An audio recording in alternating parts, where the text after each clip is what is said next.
Hey, what's up, YouTubers? It is B here, bringing you the first section, the first little part of the Bii-O-Graphy, and this one is called. Where is it? This one's called "And Then There Was B." This is the beginning of my story, and it's not me as a gamer; it's me as a person. I told you guys that when I got 250 subs, I would go ahead and drop this for you guys. So that's what's going on. And right now, some of you guys might notice I've been inactive, and some of my close friends might notice that things are going on with me. I've been talking about getting in trouble. I actually just got home from this really crazy week that I've had. I went to somebody's house and they have children and they have illegal stuff going on in the house, and they came and they got me, and not just me, they pretty much got everybody in the house. And when they came across me, they didn't really know what to do. They just kind of got me with like association and stuff. I didn't have anything on me. Kids weren't mine, but they did take me into custody, did pull me into jail. And when I talked to my probation officer, he said that it's not just a coincidence, because less than a month earlier I got pulled over with some wanted felons in my car, and they took them and they took me. And I talked to my probation officer the first time and said, hey, I didn't know they were wanted. I wasn't doing anything bad. And he just was like, okay, no questions asked, just let me go, which was really cool. But then a month later, I get caught up in this house where there's just similar stuff going on. So yeah, they took me to jail, and then my probation officer told me, well, it's not just coincidence that you've been doing this, and he wants to know the truth, and if I'm not going to confess, he gave me a drug test, and the drug test I didn't pass, and I've used marijuana, and I used another drug once, and he's like, okay, well, you're just going to do some time in jail. He didn't tell me how much time, but he told me I was going to be doing time, just prepare for time, and I sat in jail for a little bit, and then they came and talked to me and asked me if I wanted to be on work release, and I thought that was like an in-house work release, but they got a new program where I agreed to it, and supposedly for most cases where somebody's in jail for a while, if you do work release, you work all day, you work 8 hours a day, out with the community service crew, the county and stuff, and you get half time if you're good. And that's kind of the deal that I was getting, but it was an outdoor thing, like 24-hour. I was in another building. I would be woken up in the morning by the morning staff, and they'd feed me breakfast, they'd give me a sack lunch, they'd send me out. I'd work 8 to 10 hour days out in the rain, just like, I don't know what we were doing. We were working with a lot of wood, actually, getting wood out of the rain, getting wood in bundles, getting it out to people, and that's what we were doing. And so I did that for about a week, and I didn't really know what was going on. When I wasn't at work, I was actually at like a facility where there was like a day room and there was beds, and it was like almost like I was in jail, but I wasn't. The staff was real cool, and they let us use their phones. So I got on the phone, I got on Facebook, and I told some people about it, and I got on YouTube and I saw what was going on, but I couldn't get on Skype, and I didn't have access to my Wii or anything.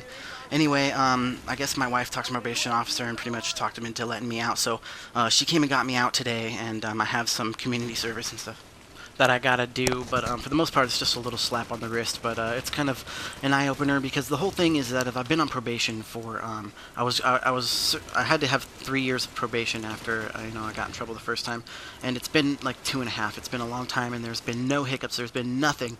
That's why I think my probation officer just let it go the first time. He was like, oh, there's been nothing, I don't have any reason to believe that you're lying or whatever. But the second time, things weren't as smooth, and the truth is that things haven't been as smooth in my life. I've been having a hard time. I've been dragging my wife down with me, and I'm pretty much turning up right now. It's like, my life is upside down. I dropped out of school. I've been fighting habits, and my relationship's like in shambles right now. So that's where my life is currently, but this right here is where B started, and I wanted to give you guys just like a where I am now so that we can lead back up to that. But I'm going to tell you guys that I was born in 1986. That means I'm 26 years old. I was born in Missouri. I don't know I don't know anything about Missouri. I moved out when I was 3. That's when my parents got divorced when I was 3. I moved in with my mom. She went to California where her family was. My dad went to Ohio where his family was. And I spent most of my life with my mom, and I've known my mom to be a drug addict most of my life. She was doing cocaine and crack and stuff like that when I was a real young kid. But for as long as I can remember, she's been using meth. Once she got down off the crack, she was using meth. So she's still a meth addict till this day. And I've kind of battled my whole life with that. I've resented it as a child, and then swore I'd never do it, and I ended up doing it. And it's really hard to kick it once you start it and stuff. Talk to anybody who's done it, they'll know. But anyway, I spent most of my life in California, Southern California, Palm Springs actually. I went to visit my dad when I was in kindergarten, and he had a new wife and 3 new kids, and I didn't really like being there. I didn't like the atmosphere. I didn't really know my dad. Stepmom was kind of a bitch, and I went back to my mom, and then I was with my mom until I was in 5th grade, and I went back to Ohio to go visit my dad in 5th grade, so 5 years later. And one of the funny things is that if you leave California for 1 year and you come back, things are so different you can't even imagine it. But I would leave Ohio for 5 years, 3 years, however many years I was gone, and it would be exactly how I left it. It seemed like it just people didn't change. Things were so slow in Ohio and things were so fast in California that that's how it was.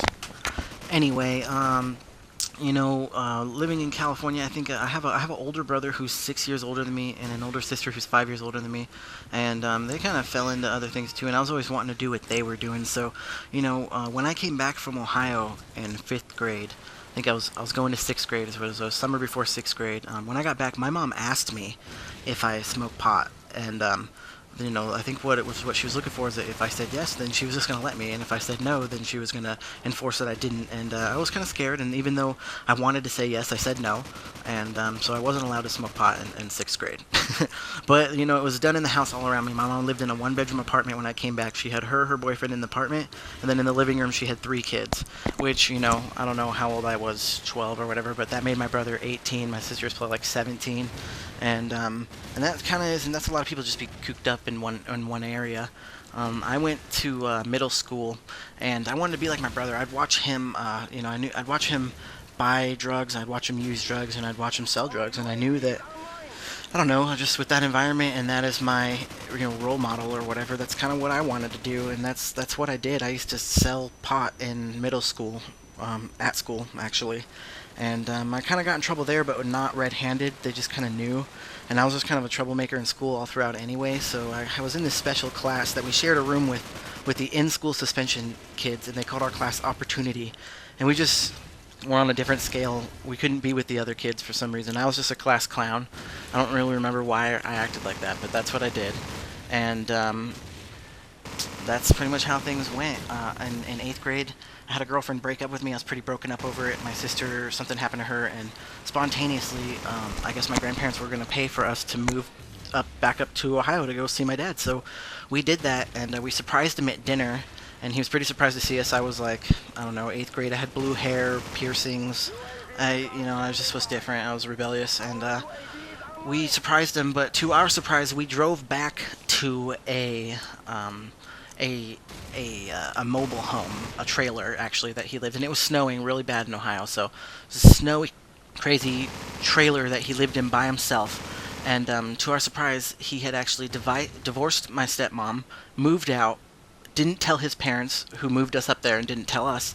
So yeah, he needed us, really. I guess he did. He didn't really have anybody, and he was deep into heroin, I guess, which I knew my dad was an alcoholic. He's always been an alcoholic, but I never knew he did any heroin or any bad thing like that. So that's what he was.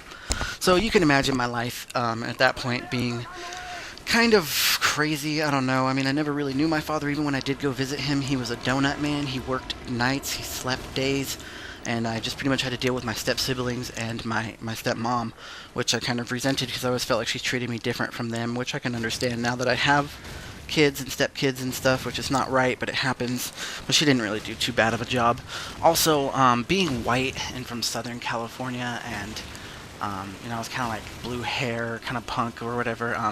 I went to Ashtabula, Ohio, where the majority of the kids were black. That was just, everybody was black or Puerto Rican. There was very few white kids in the school that I went to, and even the white girls, there's a lot of white girls, I guess, but they weren't into white guys. They weren't into me, into my style and stuff. And so the kind of friends that I ended up picking up and stuff, I ended up picking up on this whole, I don't want to, be biased or anything like that and say that, oh, I picked up on hip-hop from black people, because that's not really how it happened. But I had a lot of black friends when I lived in Ohio for that year. And actually, after a year went up, my sister moved back, and I stayed a little bit longer. And that's pretty much how that happened. But, I was still in Ohio. I was still, using, partying, and, sex and all that good stuff.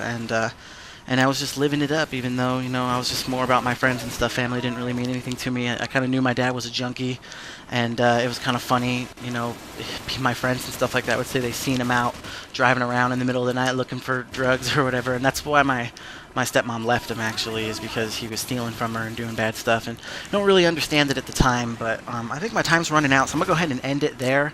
I do go back to California after that, and there's lots more stories to tell after that. So B's gonna head back to the hive. You guys stay influenced. I'll have a next edition coming out probably within subs.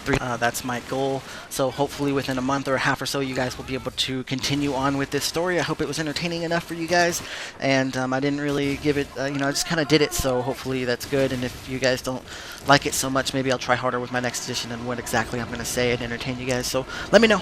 Peace.